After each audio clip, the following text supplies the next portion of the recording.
இந்த வேளையிலே ஒரு போதையில்லா சமுதாயத்தை உருவாக்க வேண்டும்.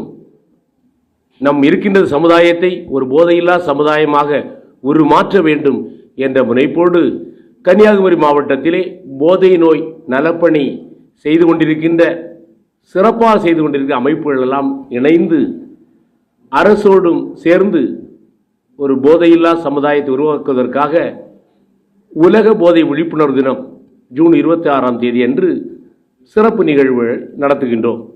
இது ஒவ்வொரு ஆண்டும் 2011ஆம் ஆண்டிலிருந்து சிறப்பாக நடந்து கொண்டிருக்கின்றது. இந்த ஆண்டும் சிறப்பாக நடக்க இருக்கின்றது. இந்த ஆண்டு 34 இடங்களிலிருந்து ஜோதி ஓட்டமானது ஆரம்பித்து நிறைவாக நம்முடைய அண்ணா விளையாட்டரங்கத்தில் நிறைவரும். அங்கே மாவட்ட ஆட்சியர், மாவட்ட காவல் கண்காணிப்பாளர், ஆணையர், மேயர் இவரெல்லாம் அதோடு வாய்ப்பு இருந்தால் நம்முடைய மாவட்டத்தினுடைய மினிஸ்டராக இருக்கின்ற அமைச்சராக இருக்கின்றவரும் ராஜேஷ்குமார் அவர்களும் கலந்து கொள்ள வாய்ப்பு இருக்கும். இவெல்லாம் இணைந்து ஒரு பெரிய ஒரு மாபெரும் மெகா விழிப்புணர்வு நிகழ்வு ஜூன் 26ஆம் தேதி நடக்கின்றது. இந்த ஆண்டு மிக சிறப்பு என்னவென்றால், இந்த போதையை இன்னும் போதைக்கு ஆளாகின்றவருடைய எண்ணிக்கையானது நாளுக்கு நாள் அதிகரித்து கொண்டே இருக்கின்றது. அவருடைய வயதானது குறைந்து கொண்டே இருக்கிறது.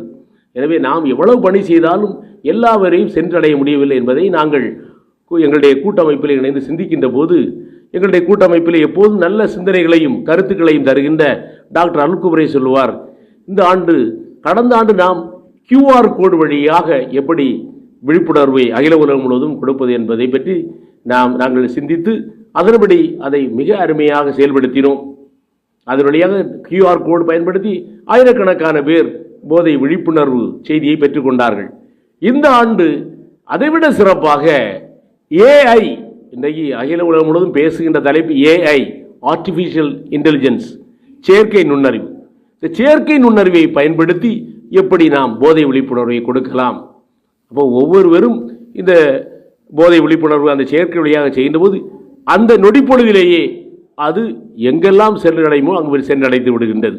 அந்த செய்தியை அவர்கள்